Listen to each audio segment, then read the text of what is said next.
नमस्कार मित्रांनो, या लेक्चरमध्ये आपण बघणार आहोत भारतामध्ये वेगवेगळे ब्रँड, वेगवेगळ्या मुद्रा यशस्वी व्हायला कारणीभूत असणारे घटक आणि अयशस्वी व्हायला कारणीभूत असणारे घटक. सुरुवातीला आपण बघूयात भारतात वेगवेगळ्या मुद्रा किंवा ब्रँड यशस्वी व्हायला कोणत्या घटकांचा फायदा झालेला आहे. पहिला घटक आहे तो म्हणजे गुणवत्ता. बाजारपेठेमध्ये जर आपल्याला यशस्वी व्हायचं असेल तर सगळ्यात महत्त्वाचा घटक असतो तो म्हणजे संबंधित वस्तूची गुणवत्ता. गुणवत्ता जर योग्य असेल तर ग्राहक सतत ती वस्तू खरेदी करतात.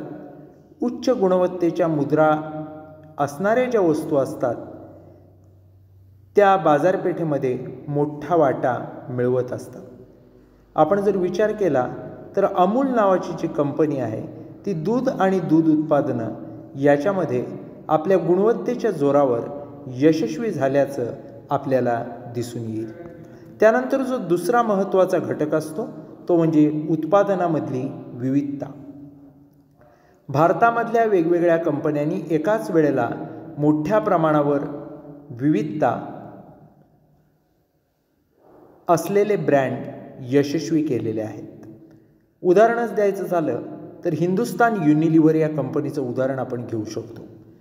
हिंदुस्तान युनिलिव्हरचे अनेक ब्रँड्स आज बाजारात आहे. साबण घ्या, शॅम्पू घ्या, डिटर्जंट घ्या, टूथपेस्ट घ्या, सौंदर्य प्रसाधनं घ्या, इव्हन चहा पावडर, पॅकेज खाद्यपदार्थ, आईस्क्रीम, वॉटर प्युरिफायर या सगळ्या क्षेत्रामध्ये आज हिंदुस्तान युनिलिव्हरचा ब्रँड यशस्वी झालेला आपल्याला दिसून येईल. त्यानंतरचा जो तिसरा घटक असतो तो म्हणजे नाविन्यपूर्ण उत्पादनं. काही ब्रँड आपल्या नाविन्यपूर्णतेमुळंच यशस्वी झालेले आहेत असं आपल्याला आढळून येतं. उदाहरणच द्यायचं झालं तर पेटीएम ऑनलाईन बिल सेवेमध्ये मोबाईलचा वापर आणल्यामुळं ते यशस्वी झालेलं आपल्याला दिसून येईल. त्यानंतर असतं ते म्हणजे योग्य किंमत. भारतीय ग्राहक हा किमतीबद्दल अत्यंत संवेदनशील असतो. जर ग्राहकाला दुसरा पर्याय स्वस्त उपलब्ध झाला तर त्यावेळेला तो आपली मुद्रानिष्ठा ही सहजपणे बदलू शकतो. त्यामुळं योग्य किमतीमुळं वेगवेगळ्या मुद्रा यशस्वी झालेल्या आहेत असं आपल्याला आज बाजारपेठेत दिसून येईल. रिलायन्स जिओ नावाची कंपनी अलीकडच्या काळात आपल्याकडं लॉन्च झाली आणि रिलायन्स जिओनं ज्या इतर कंपन्या होत्या, मग त्यामध्ये वोडाफोन असेल, आयडिया असेल, एअरटेल असेल किंवा BSNL असेल, त्यांना कसं देशोधडीला लावलं हे आपण पाहिलेलं आहे.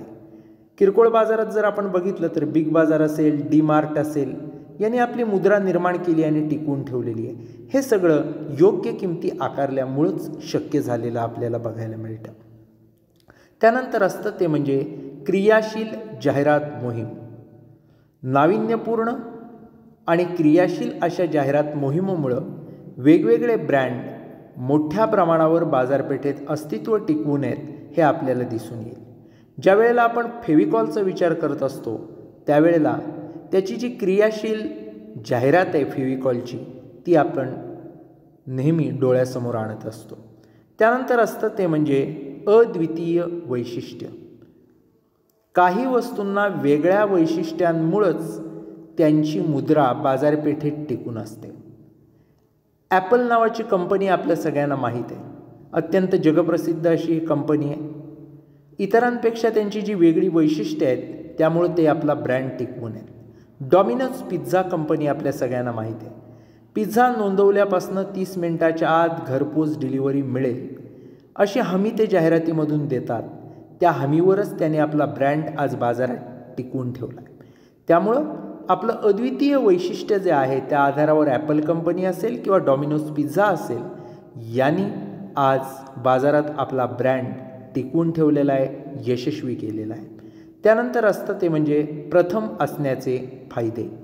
एखाद्या क्षेत्रामध्ये एखादी कंपनी, त्या कंपनीची वस्तू किंवा सेवा ही जर प्रथम येत असेल तर प्रथम येण्याचा फायदा त्यांना मिळत असतो. त्यावेळेला कंपनीला सुरुवातीला ग्राहकांचा प्रतिसाद मिळत असतो. ग्राहकांची त्या वस्तूबद्दल एक निष्ठा तयार होत असते. उदाहरणच द्यायचं झालं तर फ्लिपकार्ट कंपनी भारतामध्ये ई कॉमर्सच्या क्षेत्रात सगळ्यात पहिल्यांदा आली. त्यामुळे मोठ्या प्रमाणात ग्राहक त्यांना मिळाले आणि ते टिकून देखील राहिले. त्यामुळे प्रथम एखादा ब्रँड जर आला तर त्याला ग्राहक मिळवणं, ते टिकवून ठेवणं हे थोडंसं सुकर होताना आपल्याला पाहायला मिळतं. यानंतरचं असतं ते म्हणजे सातत्य. वस्तू किंवा सेवेची गुणवत्ता जर आपण घेतली तर त्याच्यामध्ये सातत्य जर असेल तर ब्रँड यशस्वी होत असतो. गुणवत्तेतील सातत्यामुळं ग्राहक तीच वस्तू पुन्हा खरेदी करतो. यामुळं कंपनीला स्पर्धात्मक फायदे मिळत असतात. फेडरल एक्सप्रेस असेल, DHL असेल, मॅकडोनाल्ड असेल, केटुंकी फ्राईड चिकन असेल, अशा अनेक कंपन्यांनी त्यांच्या सेवेतलं जे सातत्य आहे त्याच्यामुळंच जागतिक पातळीवर एक आपला वेगळा दर्जा, एक वेगळी मुद्रा निर्माण केलेली आहे आणि ती टिकवून ठेवलेली आहे. त्या यशस्वी झालेल्या आहेत हे आपल्याला बघायला मिळतं. त्यानंतर असतं ती म्हणजे वस्तूची प्रतिमा. विपणनाच्या आधारानं प्रत्येक वस्तूची, प्रत्येक मुद्रेची एक विशिष्ट प्रतिमा ग्राहकांच्या मनामध्ये तयार होत असते. त्या प्रतिमेवरच वस्तूचं बाजारपेठेत यश जे असतं ते अवलंबून असतं. ही प्रतिमा प्रामुख्यानं आपण बघितलं तर वस्तूचा दर्जा कसा आहे, त्या वस्तूची किंमत किती आहे, उपलब्धता कशी आहे, प्रसिद्धी आहे का त्या वस्तूला, फायदे काय आहेत त्या वस्तूचे, अशा अनेक घटकांवर अवलंबून असते. अशी प्रतिमा निर्माण केल्यामुळंच ग्राहक वर्गाला आकर्षित करणं हे सहज शक्य होतं. उदाहरणच द्यायचं झालं तर कॅडबरी कंपनी आपल्या सगळ्यांना माहीत आहे. लहान मुलांसाठी प्रामुख्याने ही वस्तू बनवत असते, चॉकलेट्स बनवत असते. कल्पक अशा जाहिराती सगळ्या वयोगटातल्या व्यक्तींसाठी असलेली वस्तू ती आहे असं निर्माण करण्याचं काम ही कंपनी करते. बिग बाजारचं जर आपण उदाहरण घेतलं तर स्वस्त दरात वस्तू अशी प्रतिमा गेल्या 10-15 वर्षापासून त्यांनी निर्माण केले. इससे सस्ता और कहीं नहीं मिलेगा असं घोषवाक्य त्यांनी निर्माण केलं आहे. त्यामुळे वस्तूची एक प्रतिमा जर आपण निर्माण केली तर त्या माध्यमातून बाजारात यशस्वी होणं हे सहज शक्य होतं. मित्रांनो, भारतातल्या विविध मुद्रा यशस्वी होण्यामागची काय कारण आहेत ते आपण बघितलं. परंतु जेवढे ब्रँड यशस्वी होतात त्याच्याहून कित्येक ब्रँड हे अयशस्वी होतात, कित्येक मुद्रा या अयशस्वी होतात. या मुद्रा अयशस्वी होण्यामागची कारणं नक्की काय आहेत त्याच्यावर आपण एक नजर टाकूयात. पहिलं कारण असतं ते म्हणजे गुणवत्ता कमी असणं. चुकीच्या किंवा कमी गुणवत्तेच्या वस्तूमुळं वस्तू किंवा मुद्रा ही नेहमी अयशस्वी होत असते. काही वस्तूंच्या मध्ये मुळातच दोष असतो. साहजिकच ग्राहक वस्तू घेत असताना काही किमान अपेक्षा ठेवत असतात, पण संबंधित वस्तू ही ग्राहकांच्या अपेक्षेप्रमाणे जर नसेल तर ती वस्तू अयशस्वी होते. उदाहरणच द्यायचं झालं तर टाटांची जी नॅनो कार होती भारतामध्ये निर्माण केलेली, त्याच्याकडून ज्या लोकांच्या अपेक्षा होत्या, ज्या गुणवत्तेची अपेक्षा होती ती पूर्ण झाली नाही. त्यामुळं पाहिजे तेवढा प्रतिसाद, पाहिजे तेवढं यश हे टाटांच्या नॅनो ब्रँडला मिळालं नाही. त्यानंतर असतं ते म्हणजे अधिक किंमत. काही वस्तूंच्या किमती या खूपच जास्त असतात, त्यामुळं ग्राहक अशा वस्तूंकडे नेहमी दुर्लक्ष करताना आढळतो. आपण जर विचार केला भारतीय बाजारपेठेत तर सुझुकी नावाच्या कंपनीनं किझोशी नावाची कार भारतीय बाजारपेठेमध्ये मध्यंतरीच्या काळामध्ये आणली होती, पण इतर कारच्या तुलनेमध्ये याची किंमत प्रचंड होती, जास्त होती. त्यामुळं ग्राहकांनी या कारला फारशी पसंती दिल्याचं आपल्याला आढळत नाही. त्यानंतर असतं ते म्हणजे स्पर्धेमध्ये वाढ. भारतातल्या बाजारपेठेत मोठ्या प्रमाणात स्पर्धा वाढलेली आहे. काही वस्तूंच्या बाबत ही स्पर्धा जास्त आहे. काही कंपन्यांनी स्वतःहून माघार घेतले, काही कंपन्या बाजारपेठेतूनच बाहेर फेकल्या गेल्या आहेत. उदाहरणच द्यायचं झालं तर शीतपेय किंवा कोल्ड्रिंकमध्ये आपण जर बघितलं तर गोल्ड स्पॉट नावाची जी कंपनी होती ती अयशस्वी झाली. याचं कारण एवढंच आहे की मोठ्या प्रमाणात स्पर्धा कोल्ड्रिंकमध्ये आज भारतीय बाजारपेठेत आहे. साबण आणि शॅम्पू जर आपण घेतले किंवा दुचाकी चारचाकी घेतली तर त्यात देखील मोठ्या प्रमाणात स्पर्धा आहे. त्यामुळं अनेक ब्रँड हे अयशस्वी झाल्याचं आपल्याला दिसून येतं.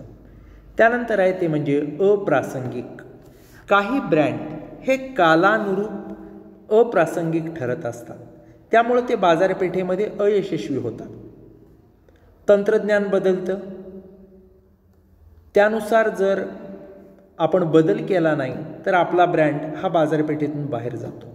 उदाहरणच द्यायचं झालं तर नोकिया नावाची जी कंपनी होती त्यांचा ब्रँड हा एकेकाळी फार चांगला होता, पण नवीन तंत्रज्ञानाचा फारसा वापर या नोकिया कंपनीने केली नाही. त्यामुळं ग्राहकांची नोकियाच्या वस्तूंना असणारी मागणी जी होती ती कमी झाली. त्यामुळं कालमानानुसार त्यांची उत्पादनही अप्रासंगिक राहिली. त्यामुळं तो ब्रँड अयशस्वीतेकडे झुकला. त्यानंतर असतं ते म्हणजे अनुकरणीय. काही वस्तूंच्या बाबतीत अनुकरण किंवा जवळपास तशाच प्रकारच्या ब्रँडच्या नावाचा वापर अशा गोष्टी केल्यामुळं मूळ ब्रँडच्या नावाला धोका पोचतो. यामुळं अनेक चांगले ब्रँड अयशस्वी होतात. किंमत कमी असल्यामुळं अनुकरण करणाऱ्या ब्रँडच्या वस्तू सहज लोक घेत असतात. उदाहरणच द्यायचं झालं तर अदिदास नावाच्या स्वस्त वस्तू बाजारात आल्या. त्यामुळे त्यांचा जो मूळ ब्रँड भारतातला होता तो अयशस्वी झाला. त्यामुळं कॉपी करणं, नक्कल करणं किंवा अनुकरण करणं यामुळं देखील अनेक ब्रँड अयशस्वी झाल्याचं आपल्याला दिसून येतं. त्यानंतर असतं ते म्हणजे अधिक विस्तार. काही कंपन्या त्यांच्या मुद्रेचा वापर हा अधिक विस्तारासाठी करतात, पण सर्वच ब्रँडला मागणी असतेच असं नाही. सॅमसंग कंपनीचे मोबाईल असतील, रेफ्रिजरेटर असतील, टेलिव्हिजन असतील, या मागणी असणाऱ्या वस्तूंबरोबरच त्यांनी कॅमेरा किंवा एअर कंडिशन यांची देखील उत्पादनं केली. पण ज्या प्रमाणात त्यांचे मोबाईल, रेफ्रिजरेटर किंवा टेलिव्हिजन यशस्वी झाले त्या प्रमाणात कुठंही त्यांचा कॅमेरा किंवा एअर कंडिशन यशस्वी झाल्याचं आपल्याला दिसून येत नाही. कॅमेरा आणि एअर कंडिशनर याच्यामध्ये जो त्याने अधिक विस्तार होता केलेला तो अपयशी ठरला. त्याला फारशी मागणी राहिली नाही. त्यामुळं तो ब्रँड कॅमेरा आणि एअर कंडिशनच्या बाबतीत अपयशी ठरला. त्यानंतर असतं ते म्हणजे चुकीच्या ग्राहक वर्गाची निवड. काही ब्रँड हे बाजारात असताना चुकीच्या ग्राहक वर्गाचा विचार केला जातो. नेमका कोणता ग्राहक वर्ग आपल्या वस्तूला गरजेचा आहे याचा विचार या ठिकाणी केला जात नाही. त्यामुळे ते बाजारपेठेमध्ये अयशस्वी झाल्याचं आपल्याला दिसून येतं. त्यानंतर असतं ते म्हणजे ग्राहकांचं असमाधान. जर ग्राहक वर्ग समाधानी असेल तर ते व्यवसायाचं यश आहे असं आपण म्हणू शकतो.